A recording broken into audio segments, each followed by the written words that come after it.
vanity. His days are as a shadow that passeth away. Bow thy heavens, O Lord, and come down. Touch the mountains and they shall smoke. Cast forth lightning and scatter them. Shoot off thine arrows and destroy them. Send thy hand from above. Rid me and deliver me out of great waters, from the hand of the sons of strangers. Hello, good morning, and welcome to Line by Line Bible Studies.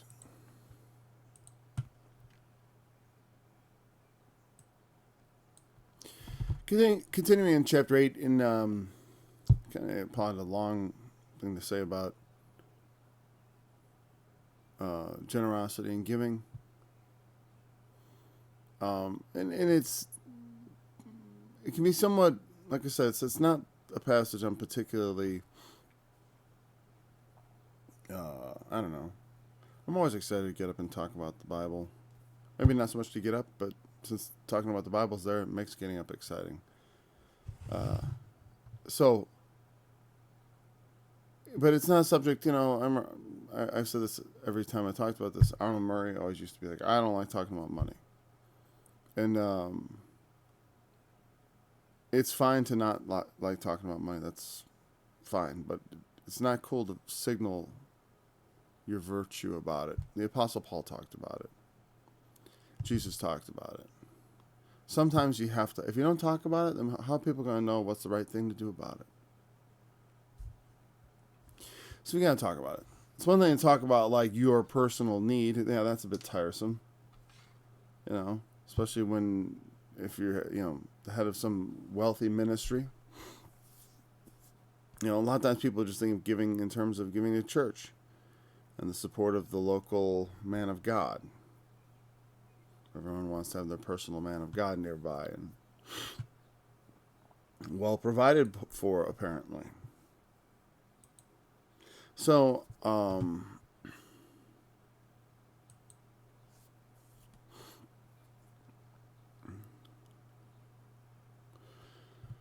we left off with the thought of Titus had been delivering, they had talked about this. I'm not going to go back and talk about the nothing, the equality and all that. We covered that well. But thanks be to God, which put the same earnest care into the heart of Titus for you. Meaning, Titus had the same earnest care, because he's telling them about the Macedonians, who were very self-sacrificial, as they were willing to give, above and beyond what one would expect. And and not to the point of like I said, he's telling the Corinthians, I don't want you to be burdened in order to ease others. And I don't think he's necessarily saying that's what the Macedonians did. But in general, people give of what they have beyond what they need. Right? But does anyone give everything they have that's beyond what they need? I mean, that's rare. So again, they had given in some measure above and beyond. But it's not just, people always think of money, and money, it's fine to give above and beyond the call of duty when it comes to money if you've got money. Sometimes you don't have money, or you have a little, or you have none, or you're in debt, you can have less than no money. I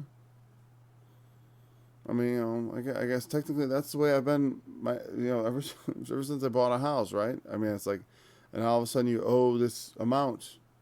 You owe thousands of dollars. I mean, a lot of your dollars, at least, and then they do a nice thing for you is they split it up into 30 years of payments. And then so you only have to come up with a certain amount every month, but that means that's a negative, whatever it happens to be for you. Thankfully I have a very modest mortgage. It's less than $800. I don't know why I say that, but whatever. Just to say because I know I know that for what people pay to live in the city, I get a whole lot. But still, You know, like I think about people, relatives I have that live in like 1-bedroom apartments that pay hundreds of dollars more a month than I do, just for the privilege of, dealing with traffic and not being able to ever like step outside and hear nothing but the birds singing, like literally nothing, and go out and I'll hear like complete silence and just birds.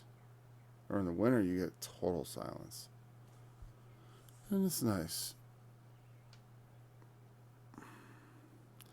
But anyways, so the point is not to ease others and burden yourself. It's to give what you have, and to give abundantly, to give willingly, to give cheerfully. And not just, he is talking about financial things in this context, but it's like there's so much, silver and gold have I none, but what I have I give unto you. That's what Peter said to the blind man in the temple, So it's like my money's all tied up in taking care of my family. And all I can give is my experience and understanding. So I try to give as much of that as I can. Of course, this stream has only been going for a year, as I have taught previous to this, but never to this consistency and extent. And, and I feel, and I want to ramp things up. I want to push harder. I want to push myself harder, to give myself more, to give of myself more, not to give more to myself, you know what I mean? To give of myself more to the ministry, to give of myself more to other people, to give of myself more even in my family, and to give, ultimately to give of myself more to God as I am able. Titus had the earnest care to go beyond what was called upon him, that they should not be behind, that they would,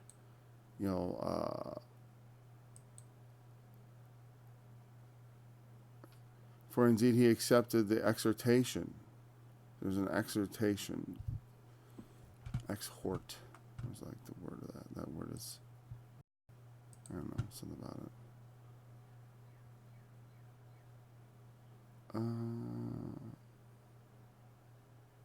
Paraclesis. Today my eyes seem so clear. Gosh, I can feel like I can see everything. Paraclesis. Parakletos is like the word where they talk the Holy Spirit, the Comforter. But exhort, I think, in some way is a little better. But it literally means, instead of, like we think of exhort, it means like to call out or something like that. I don't know. But, it does mean to call out, I believe. But paraklesis is kind of like, klesis in Greek is like call, like I think hort must be Latin. Yeah. Just guessing there. And then klesis is the call, and the para, it means to the side.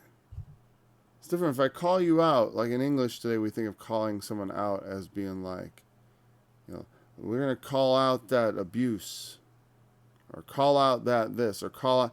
It usually has some sort of, not exactly negative, but sort of like putting someone on the spot and publicly, meaning sharing with everyone. I want to call this out. You want to call someone to account. Now that's kind of the idea of calling to account, or calling someone towards a goal, is what exhort implies when I hear it as an English person, having a mind that runs on English. So it doesn't exactly capture, neither does comfort, I think.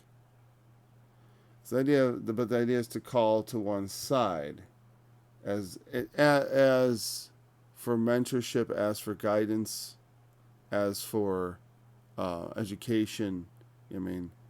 To call alongside. The implication is of, there's a positive implication, obviously. And we generally have a thought of a positivity to exhort, right? But it still has a little different subtlety. And it's interesting, like I said, if I say, are these the same words to you in English? exhort, comfort. No, you'd be like, no, that's not the same. They're very different things, right? That's how I feel anyways. And so translating the same Greek word, both exhort and comfort, is a little bit of a problem. So when you see the word exhort, and the thing is, that's what I like about software like, web pages, and it's running on software, like Bible Hub, right there.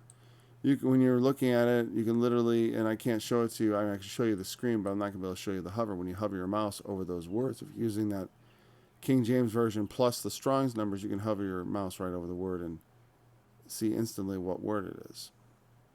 And because some people are interested in a deeper study linguistically, which I'm not an expert in the languages, but I guess to some people I could fake it. You know what I mean? Like, I could fake it and pretend like I am just because I have a familiarity. It just comes from years of study and looking into that a little bit. I don't think it's necessary, but it certainly helps if you want to teach others, because it helps clarify what Paul meant if you understand a little bit about the languages. And all you gotta do is just look into them a little bit as you go along, and over the years you will just accumulate knowledge. I remember when I first started out, I literally tried to study Hebrew. I tried to learn the alphabet and how it was pronounced and tried to read it. The thing is, I tried several languages in junior high and high school, and I was good at pronouncing. Once I understood the key, I had really excellent Spanish pronunciation. But didn't have a knack for it. Same thing with German when I tried that, and Hebrew also. I don't know if it's the knack, as I just didn't dedicate myself to the language. It was just a bit much learning a new language. I'm trying to learn the Bible. I'm trying to learn a new language at the same time. It's kind of a lot. Trying to earn a living, trying to have a marriage, trying to have children, all that stuff at the same time.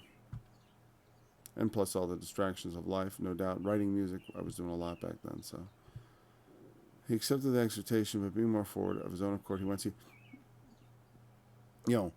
I assume there's some, we have to sort of guess at what he means is like Titus was exhorted in some way to do some good turn to the Corinthians because of whatever was going on, because of the things that were going on there. Paul had a letter, but he had a very forwardness to go to Corinth. And this was of his own accord. I mean, he wanted to go to Corinth. Paul Paul sent him with his blessing, but Paul did not command him to go or ask for volunteers to go, but he of his own self wanted to go. And we have sent him with the brother whose praise is the gospel throughout the churches. Is in the gospel, I'm sorry. He has praise in the gospel. That's a nice place to have your praise. It's like, you don't want your praise to be like, well, they're good looking. Or, oh, well, he's an amazing accountant. Or, oh, that guy, yeah, he's a good mechanic. And that's all fine. But we want to be like, if we receive praise, that'd be great to have our praise in the gospel.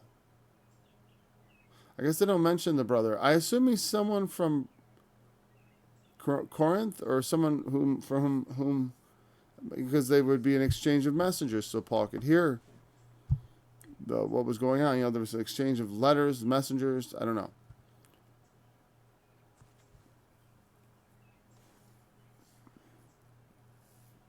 So, but I think it's someone who they would well know who it was, because he has such praise in the gospel.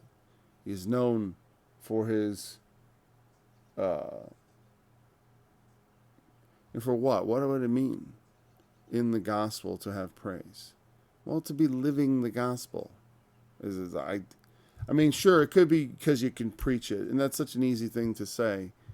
And it would be in a sense, it can be self-serving for a preacher to say, yes, it's preaching. It's preaching. He's such a great preacher. I don't think so. Because the gospel comes by preaching. But the gospel is not, like, the contents is like, you're going to be a great preacher. Yeah, I mean, that's not the gospel. Jesus died for you, and you're going to become a great preacher someday. It's not the gospel. To be in the gospel is to live the gospel. To receive the gospel is to embody the gospel. To get it in you, and then to receive it. To live it out in your life as an example of what the gospel does.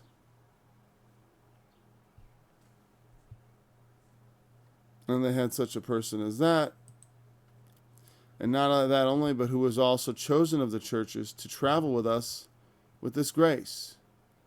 And when he's talking about this grace is going to be charis in Greek, almost certainly, as it usually is. I think only rarely it is not. Let's just check real quick. There's this grace. Charis, right. Grace, kindness. And it's also the root or some derivative word of the idea of a gift.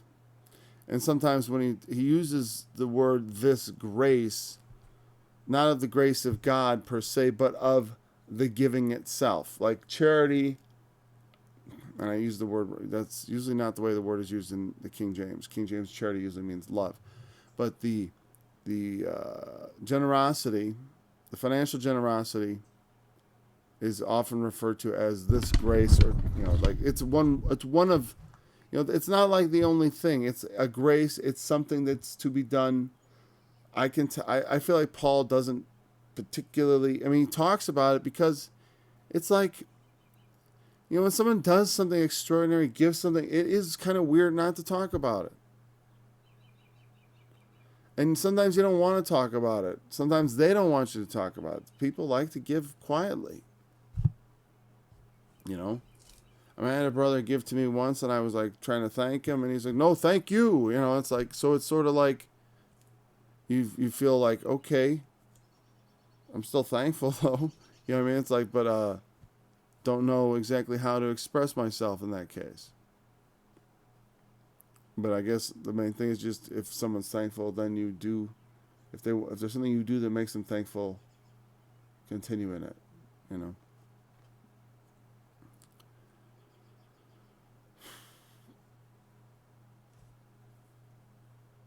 So the same grace, he was chosen. He was, again, he's someone who has. That's the person you choose to handle the money. Is someone who everybody can agree, like, this is the guy. We'll have so and so do it because of good reasons. They're reliable, trustworthy. Sometimes you think like, oh, they've got enough money already, and that's not always a good reason. People with money sometimes are weird about money. Meaning they can be more covetous than someone who's accustomed to not having it. When you train yourself to hold on to money, you can become the kind of person who would not be a good choice. Because the money's to be given, and you're a holder. And so that's not, and that's you. It's just this person is the kind who holds to money. Like I said, I've met several rich people in my life. And what I found is they were uncommonly cheap and very reluctant to spend any money. They weren't like throwing money around. That's what happens to heirs. That's why they lose all their money, is because they don't have the same spirit the parents did. They spend the money. But people, and I mean people who are conventionally rich, people who don't like to say they're rich, but who everyone in town thinks they're rich, It's, your mid-level, someone who's looking to retire and someone who needs to, is carefully setting aside money and stuff, right? Filthy rich, I don't know. I've never met filthy rich, or we call it filthy rich, but ridiculously wealthy people. But I mean, people who are of moderate means and wealth are very careful about how they spend. They hold on to it, and I don't know.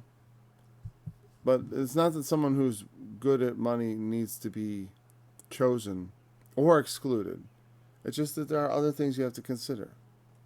I mean, yeah, you don't want to choose someone so poor that they'll be tempted by it. But you don't necessarily want to choose someone who's so consumed with money that they're not maybe the right person because maybe that consumption with money is an indication of an inner greed. Because greed knows no bounds. I mean, it's not like there's ever enough money for some people. Just like food. I mean, some people, I at times will struggle with my weight, but not that much. Nobody ever looks at me and thinks like, wow, a fat guy just walked in, and or like, even when I was at my biggest, I didn't look that. I looked big. But I should throw up a picture. Here's me at 290 pounds, which on me didn't look like 290 pounds because I'm 6'3". It spreads out. But but even then, it's like it was because there's never the reason I was like that. I put on a lot of weight because I just ate whatever I wanted, whenever I wanted, consumed and consumed and consumed. I didn't really think much of it because that's how I grew up. I was scrawny when I was a kid and never mattered how much I ate. So I was used to just eating as often as possible. But not that often, obviously, because some people, they eat and eat and eat and eat and eat and they get giant.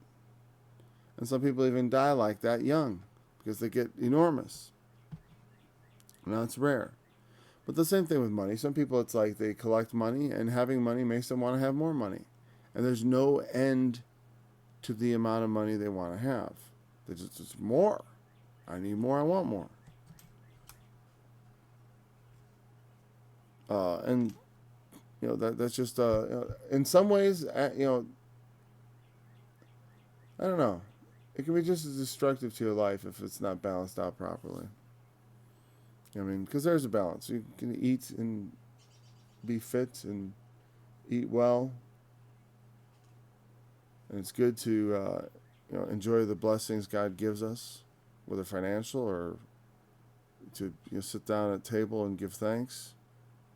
It should be occasion for rejoicing, and that's when the Lord, the Last Supper He gave it. He break the bread. And the early Christians, they had love feasts. And I don't like to pick on any sin. Sometimes I used to talk about a lot about being overweight because it's something I had I'd struggled with for a while, and then I'd kind of changed. But then it was not a complete. It's hard. It's not easy because when you have a sedentary lifestyle, if you're sedentary, you're going to be hungry a lot because you don't need to eat a lot, especially if you have the kind of a slow metabolism. You barely need to eat, but you're going to be hungry, and there's going to be good food, and you're going to want to taste it. And that's the hard part. You're sedentary, and you don't need to eat much, but there's so much to eat, and so many good things, and treats and stuff. And the truth is, you got to get up and move around, in order to justify taking in that food. I don't think God meant for man to sit around all the time. He gave us legs.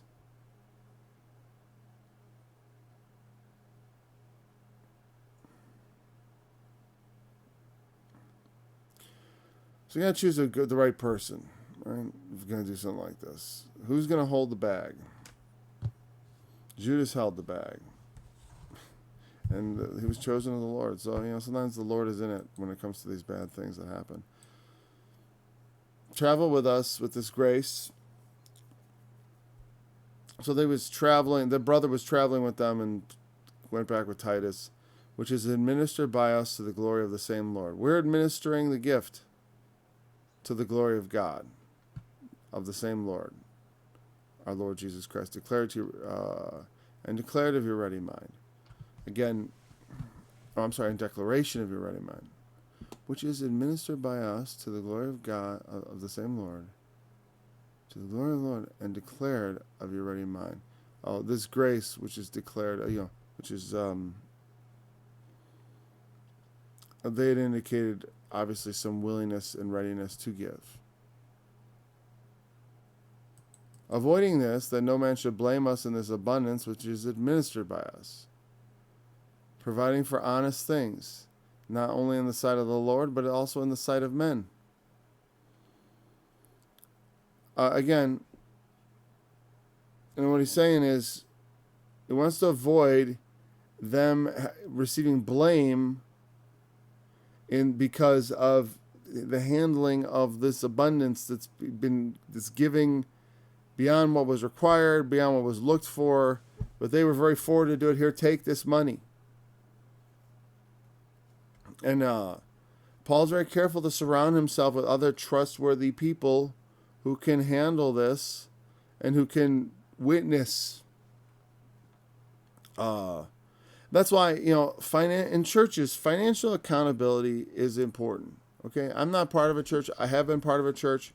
I was part of a church. I left, and eventually, I guess there was some major financial scandal because the way whatever the was set up, the pastor was had full access to the money.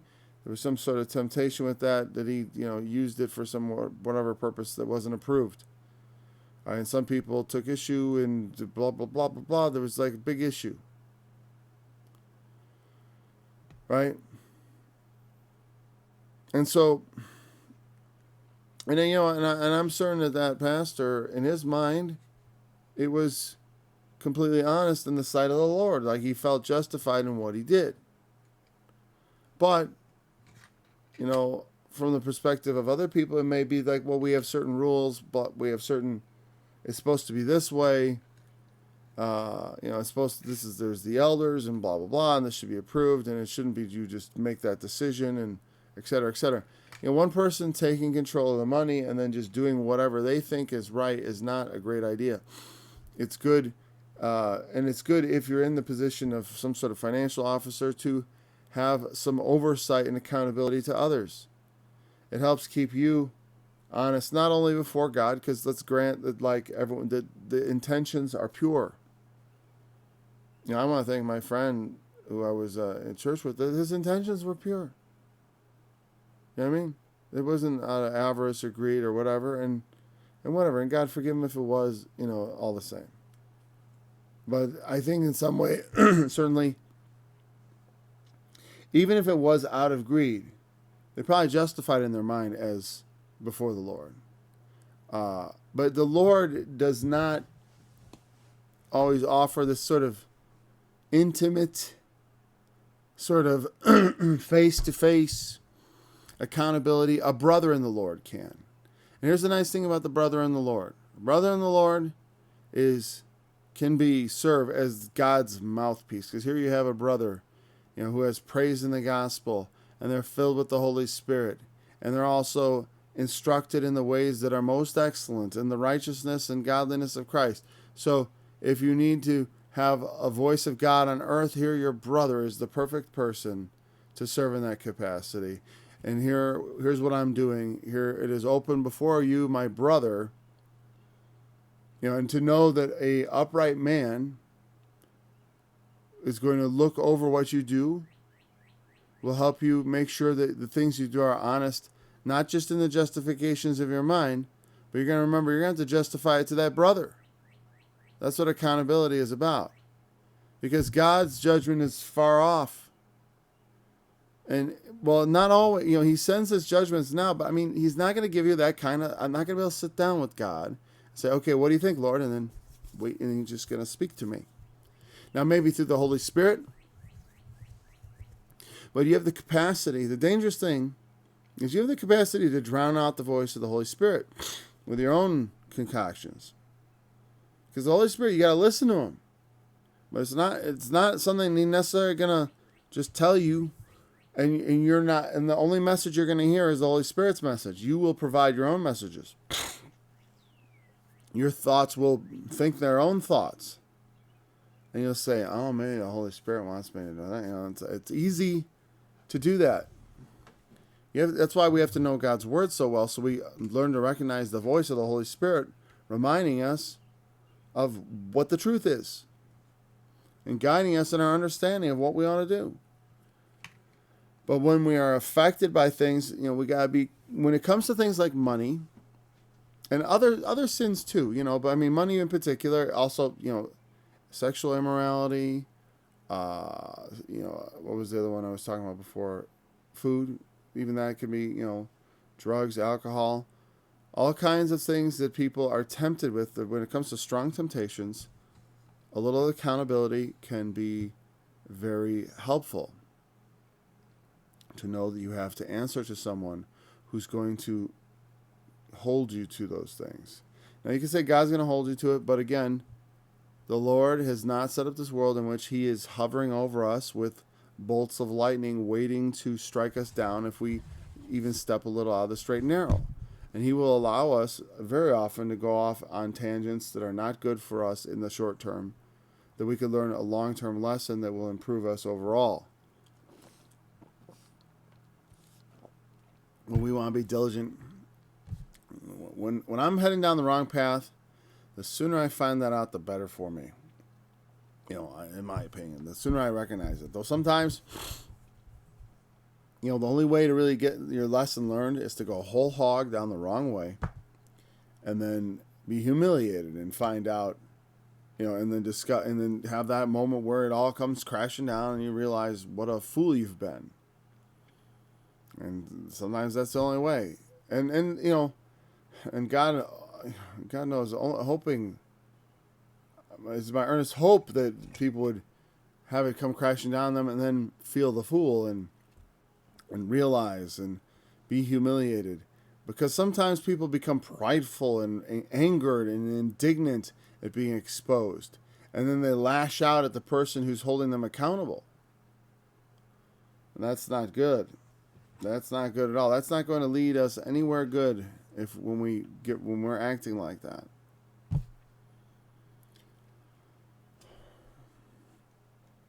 So we want to be accountable to men because I don't trust myself in what I think God sees. I think God sees what I think my heart says. But if the heart is deceitful, if I'm being deceived by my own heart, I can easily think God approves because it's, of course, purely the pure motives I have. I have such pure motives, and of course God would approve.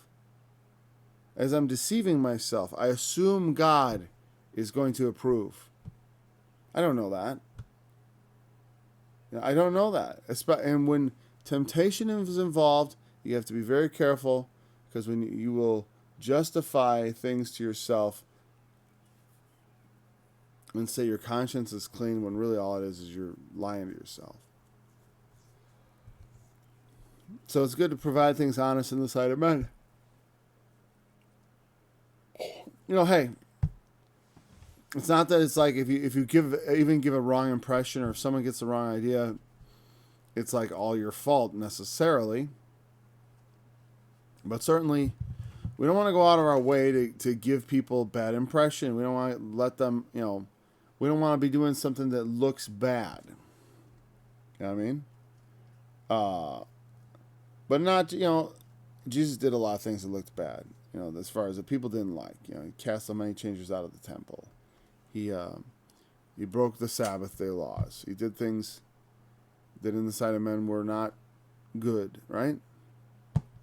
I would be a stretch to call them this, that they could seem dishonest, right? But I'm just saying, there's also another scripture that says, avoid every appearance of evil. Actually, that means like manifestation, but it could mean, anything that, you don't avoid anything that looks bad. But on some level, you can't. On some level, you can't avoid it. Men are going to accuse you of dishonest things. They're going to accuse you of sinful things. They're going to accuse you of all manner of things. And it is important that you be justified in the sight of the Lord. But when it comes to certain things, we can submit ourselves to the brothers as safety, and it's good.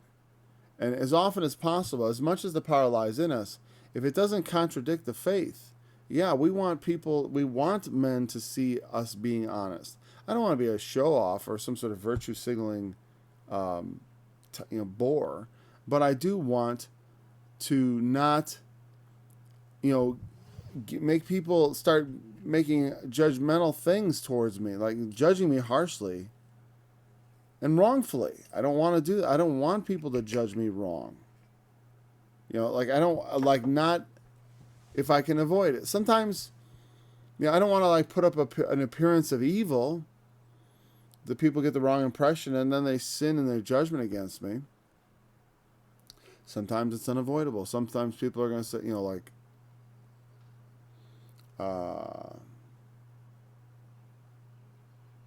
don't know. The examples coming to mind are not good examples because they're avoidable. Because sometimes there are things people like they'll, like for example, like wasn't the idea I had, but similar. Like I'm gonna go into the bar and I'm gonna preach the gospel there. You think like, and people seeing you going to the bar, well, they're being, I'm there to preach the gospel. But you're in a situation where it's not a gospel situation. It's not even it'd be one thing if you go like, if they're like, we're gonna have a philosophy meeting where we're gonna come and discuss people's ideas on philosophy, religion, and all kinds of things. We're just gonna have a forum where we sit around and talk about religion and philosophy and stuff like that. That would be an appropriate thing so I'm gonna go to that philosophy forum and talk about my religion, because that's what they do there. Like Paul on Mars Hill, all I did was sit around and discuss new ideas. Well, I got an idea for you, So he would go. So that's one thing. And Mars Hill, they had all these devotions to these idols. Now it could be seen. Someone could look at that and say, "Hey, what's he doing on Mars Hill?" But he wasn't that. That's a possibility. It could be judged, but the gain was worth more than the potential offense that could be given. Especially since he's visibly preaching there. And other than discussing new ideas, it's not per se, an occasion of reveling in sin. You know what I mean? It's not a drinking party. It's not a drug party. It's not a rave. It's not whatever. It's not all those things that people do that would be an inappropriate place where it's like they're not there to hear the gospel. They're there to revel in sin. You know what I mean? Catch them get them the next day when they're sober. And when they're maybe got a hangover, when they're starting to regret their life, when they start seeing the error of their ways. That's when it's time to preach people the gospel. It's like, and it can be an evil motivation on our part, We can use, like I said, we can justify in our minds things we shouldn't do based on saying like, well, it's for the Lord and the Lord knows my motives are pure. And I don't care what anyone else thinks. Well, according to Paul, you need to care a bit what other people think. I've said it probably a million times about I don't care what people think about certain things. No, I admit, I sometimes I even take pleasure in people getting the wrong idea. Like I think I said about like, and this is foolishness, no doubt. But it's not entirely my fault either. I was just saying how I remember I was telling someone I said basically I changed a lot more diapers with the earlier kids. With the later kids, I didn't change many diapers. In fact, the last baby, I hardly ever changed a diaper, right? Because it's just, we had so specialized our roles, my wife and I, and as my friend later told me, it's like, the wives were up in arms about it because the way the story got corrupted was he's never changed a diaper. All those kids and he's never changed a diaper because they want to hate me is essentially the truth. They're looking for reasons to hate me. This happens to me in many places. They want to hate me because they hate a masculine male. They want to cut you down. And they don't want men to be men. Right? And the thing is, it's like my friend said though, it's like, well, his wife was like, I can't believe that he's never, trying to get him to join in ragging on me. And he's like, well, I don't know, maybe she's never plunged a toilet. And that's true. It's like, that she didn't have to do that. There's a lot of things only I do. She never had to mow the grass once. My wife's never mowed the grass the whole time we've lived here. Never mowed the grass. Why is it that I don't change? And it's not that I've never changed the diaper. But like, what if I never did? What's that got to do with anything? So I get tickled about it a bit. And it doesn't have much to do with the gospel, right? And sometimes people's attitudes towards you can be, and maybe I should question, why do they have that attitude towards me? What is it about? How am I so offensive and abrasive? I don't know. It's some self-examination I have to do on my own time. I don't know. I could think of a lot of reasons to hate me. God, I can think of them. That's easy. But those are mostly personal. Those are my own reasons for hating me, not for other people. Other people wouldn't get it. So, but nevertheless, there can be times when, it's in your power to control. Like, that's a little beyond my power to control, because people are willing to think, like Paul even says, they're going to speak evil of you wrongfully, and what are you going to do about it? I only regret that it isn't for the Lord's sake, In some ways it is. Maybe it's like this, because people don't, I know this, that sometimes people are, I know someone who, they think of this person as kind of a goody-goody, and they think of them as, and I saw them at some point get accused of being holier than thou, when that's the furthest thing from what they are. But just because they were earnestly concerned about things that were not right. You know what I mean? And it's just, sometimes it's hard to control what people think. But when it comes to finances, you can certainly put everything on the table. It's one of those areas where you can control what they think.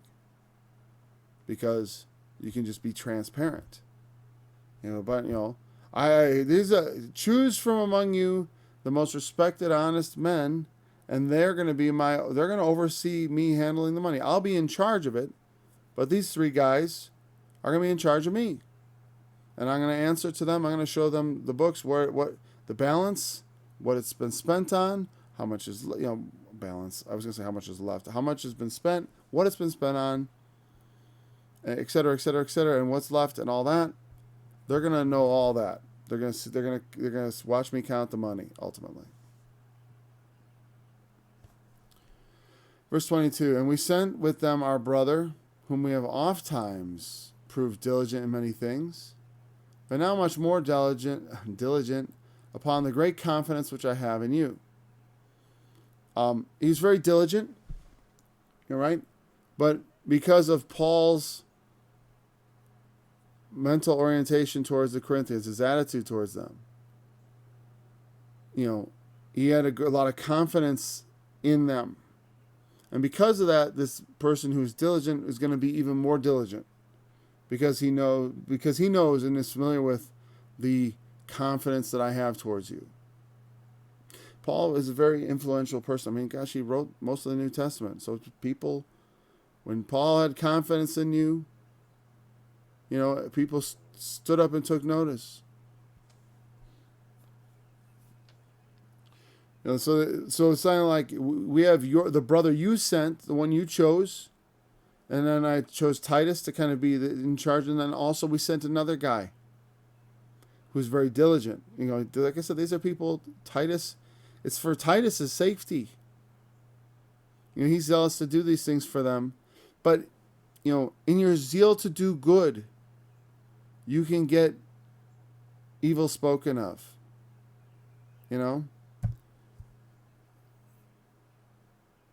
Someone wants to do a bunch of good for someone, and they get involved and they get all twisted up in it, and pretty soon, it's just, people can be so thankless and mean. It's just true. And there's a lot of people who try to do good for people, and all they do is get bit and devoured for it, and it's a shame. It's human nature to some degree.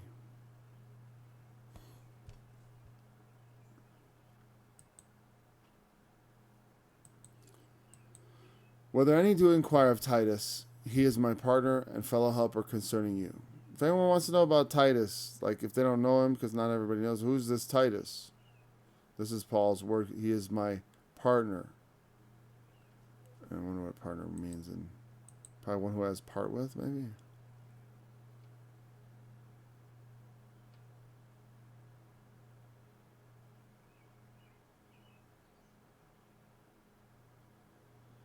I'm sorry, I got distracted.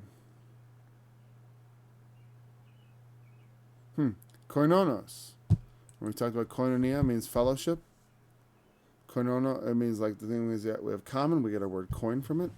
Common currency. Koinonos means someone who we share with. We have something in common with them. I mean, and partner's all right. You know, it's a fine way to explain it. But we have a close knit relationship in this sense. We work together for the common purpose, the common goal. You know, like, isn't that a partnership? We join together to seek a singular goal. We don't form partnerships we'll form a partnership. I'll be a lawyer, you be a plumber. It'll be great. No, you know what I mean? Right? You're going to be a partnership. It's going to be like, oh, we're going to do a plumbing business. We're going to do a law business. You might have some synergistic stuff that goes together. You be a lawyer, I'll be the accountant. That might work. You got different workloads, right? But you can be partners in a certain thing, and you can have different roles. But it's got to be for a singular goal, right? You can't have like two vastly different goals. Like, we're going to do a septic business and a bakery. There's no partnership there. Very little in common. Why don't I jump back here? Okay. My fellow helper. I like the partner, but I was like, what about fellow helper?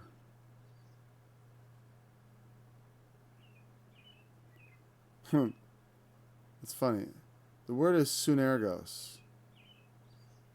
Right? Ergos means like worker.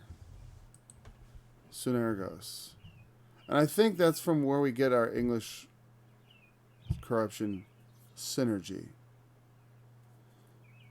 Right? Because we got energy and sin, like the prefix is sin. I think that sin, SYN prefix, comes from symbiosis. But yeah, it's from Greek.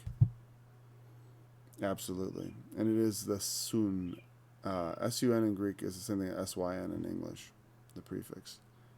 And it's usually involved in different Greek words. So I used to wonder if synergy was an actual word, if it was just a buzzword. But it means this word fellow helper, or what was it? It keeps jumping back. Okay. It's because of my cursor. Fellow helper. And that makes sense. Because I use that word synergy like when you have you're trying to join two businesses together. You say, are there things that work together into these two things so we can unite them, and they are synergies. I heard this in 1994 maybe from an investment banker. It was a word, just a strange thing. It was an investment, I forget exactly. He was some sort of bank guy. He used that word and I never heard anyone use it before. I immediately understood what he meant. I don't know why. I guess I have good contextual English, because contextually I understood what he meant. But some people use it just like a buzzword. Synergies, like they don't know what it means. It's good to know what things mean if you're going to use the words, right? You don't want to use words just to seem like someone who knows words. Fellow helper. Sunergos. Or our brethren be inquired. Oh, if anyone inquires of Titus or our brethren, the others we send with him, the other messengers of the churches, and the glory of Christ. And this is who they are. Anyone wants to know who they are?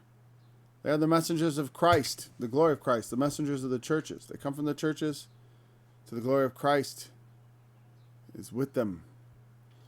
Wherefore show ye to them and before the churches the proof of your love and of our boasting on your behalf. So we've been boasting on your behalf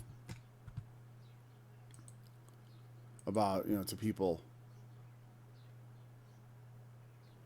about the generosity. Well, the Macedonians were very generous, but the Corinthians are extremely generous people. That's the kind of boasting he was doing. It wasn't like he was just saying, it's like, I've been telling everybody how generous you are, because you are very generous. And the thing is, there's plenty of suffering going around for brethren, and the Macedonians, they were so generous to the saints. I sent a bunch of guys here, people you trust, people I trust. Show them that my boasting has not been in vain, that you are everything I've said you to be. And then we conclude the money section. Well, sort of, right? Let's continue. For as touching the ministering to the saints, it is superfluous for me to write to you. For I know the forwardness of your minds. Am I really that close? No. I started late. The forwardness of your mind, for which I boast of you to them of Macedonia. That Achaia was ready a year ago, and your zeal hath provoked very many. So he's not talking about exactly the ministering to the saints. Again, ministering meaning the service, like the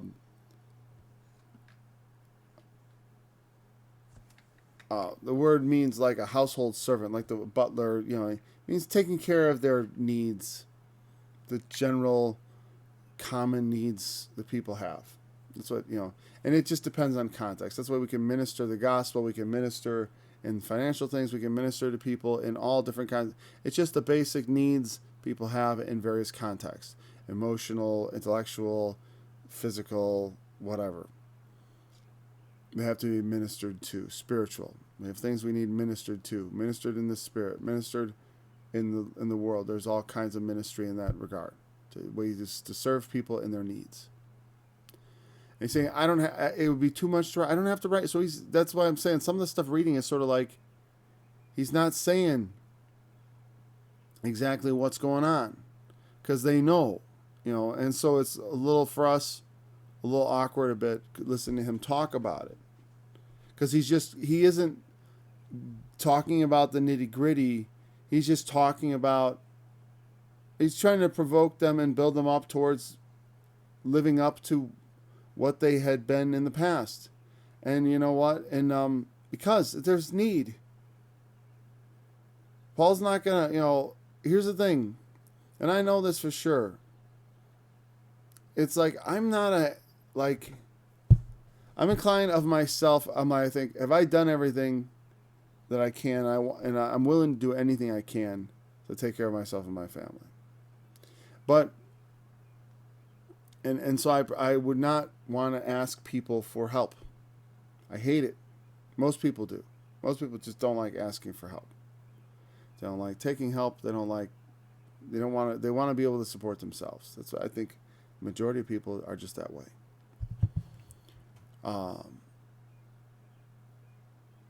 And so, notification. Anyways, so most people want to help themselves, but the thing is, if it's for someone else's sake, I know I've seen in my life, I'm not afraid to ask at all for someone else.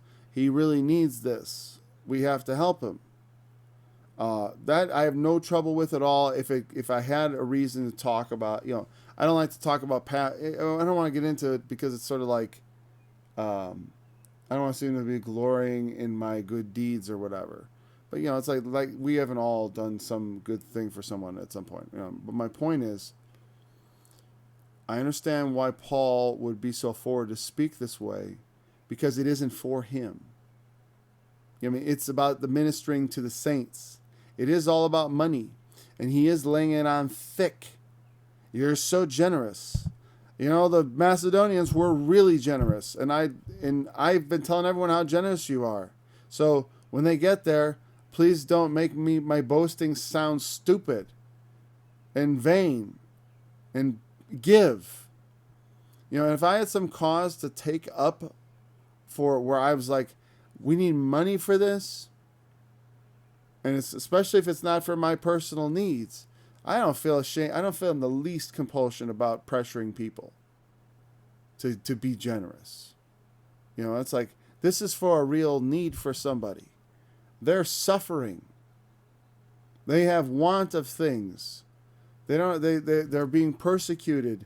They can't work their jobs anymore because they're not allowed to have jobs. You know, we're in danger of, I don't talk tons of politics, but we're in danger of moving into that today. You know, some people know I appeared on Alex Jones' program, the InfoWars program, and I was never really into his show, but in the past, you know, I've been too busy for watching stuff like that, really. Because he has a long program all day, but the reason I supported that guy, apart from anything he has to say, it's not about the content. It's the fact that he says things that the world doesn't like to hear. It's an assault on freedom of speech. Why is that important? Why is that important? Should we care as Christians? Well, because one of the things is like Paul's ability to preach the gospel was contingent on his ability to speak. Our First Amendment is not just about the freedom of speech. It's about the freedom of religion. You know what I mean? And there are people who are going to start going after churches. You know, it's funny because for years I preached a lot of tolerance of certain movements. I'm not going to say it because YouTube's little algorithm lets they listen. I've heard enough people talk about how their computer learning listens to what you say and they look for certain words. I'm not going to say the words. Let's say rainbow. You know, that's the word I'm going to give you. The rainbow, you know, I preach tolerance towards people residing in Rainbow Land. I still believe in that. I don't believe that they should be hounded and persecuted. That's wrong. You know what I mean?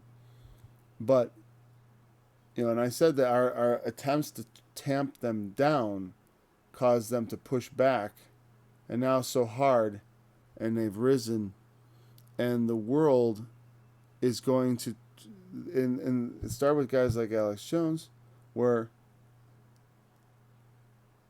you understand, they went after his bank processors.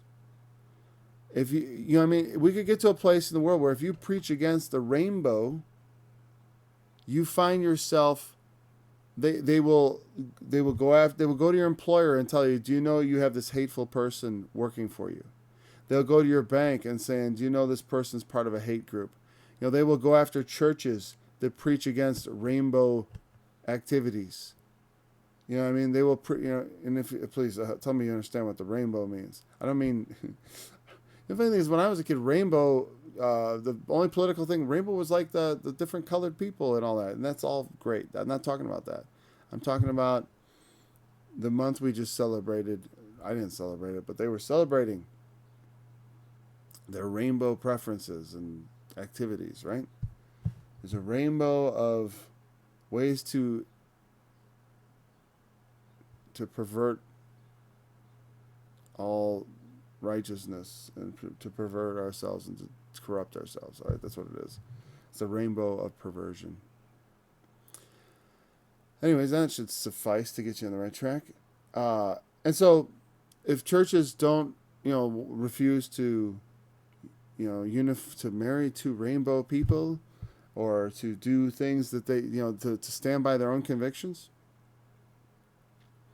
We have the First Amendment protecting us, but they will still go to banks and others and say, do you know that you are supporting this hate group? And they will prevent you from having bank accounts. Now, it hasn't gotten that bad yet, but because Alex Jones still takes in money. All right, let's be quite honest here. They weren't able to, but they went after it.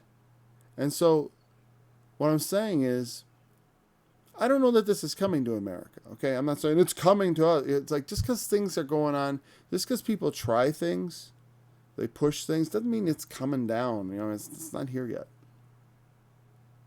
But it is a dark sign of things that could be to come. But I'll tell you what, in other parts of the world, in some countries, they could totally do that. It's not, especially like Europe and stuff, man, they're getting much worse over there. It's very conceivable in some European countries that could be like our thing. Except they have so few religious people, it may not matter anymore. But where, speaking against certain things people do or ways they believe themselves to be, speaking against it, you can, even if it's not a crime, they will make it so it's as if you're like not a person anymore. You can't, you can't be on certain internet sites, and they'll go after your banking, so you can't have a bank account. And when they go after your employer, well, you can't get a job, you can't have a bank account. Yeah, at that point you have when brothers are suffering like that, that could be persecution to the degree like they literally, in this society, how do you exist if you can't work, if you can't cash checks of the phony money we use? It's like, I mean, I remember my grandmother, she's dead now, but she worked for years into her 80s. Into her 80s? Sometime. She worked close, into her later years, always for cash. And I'm sure she found some way to work that out, with somebody who wanted to do it under the table. And I'm sure that goes on plenty today. But it's not like the old days, like, I remember as a kid, I used to watch The Incredible Hulk or the show The Fugitive. Very similar shows, actually. Except the Hulk was really silly and The Fugitive was more of a drama. And the Hulk was a drama too, but I mean, it's like, in The Fugitive, the resolution was always like a mystery, whereas the Hulk, at the end of the thing, Lou Ferrigno would rip his shirt off and he would become the Green Monster. That's how every show was going to end. You didn't have any like question like, how is Dr. So-and-so going to get out of this? If you don't know, I forgot the name of the doctor in The Fugitive. I used to like that show. Right? But the thing is, he would go around and they'd be like, what's your name? And he'd be like, Carlson. Or he'd be like, John Smith. John Smith. Yes, that's my name. And people would go like, okay, John Smith, you want a job? And he'd be like, yeah. He's like, come on. And then at the end of the day, doling out the dollars. It was probably illegal back then too, but a lot more common. You could just go around and tell people your name and nobody would be like, do you got any ID? You got a social security number? They've tamped a lot of things down. You still work in the underground economy, but it's not as easy. Maybe it never was as easy as they made it seem in the TV shows. Certainly not after 1940. Prior to that, though, that was like the way of the world. As well as Social Security, I mean, it's like, or income tax, you guys could go back even further for that. All right. Well, we're over. We'll pick up here.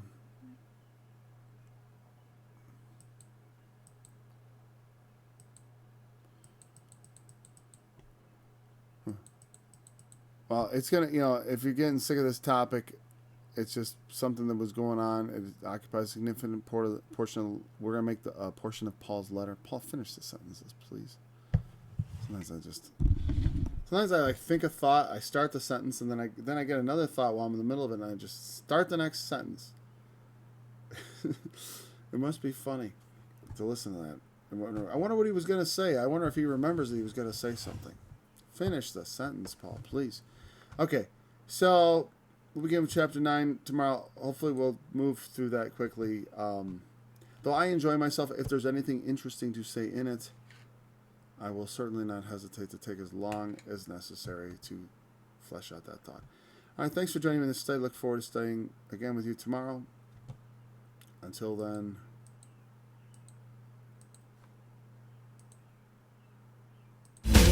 My refuge and my fortress, my high tower and my deliverer, my shield and he in whom I trust. Lord, what is man that thou takest knowledge of him, or the Son of Man that thou makest to count him? Man is like unto vanity, his days are as a shadow that passeth away. Bow thy heavens, O Lord, and come down. Touch the mountains and they shall smoke. Cast forth lightning and scatter them. from above. Rid me and deliver me out of great water.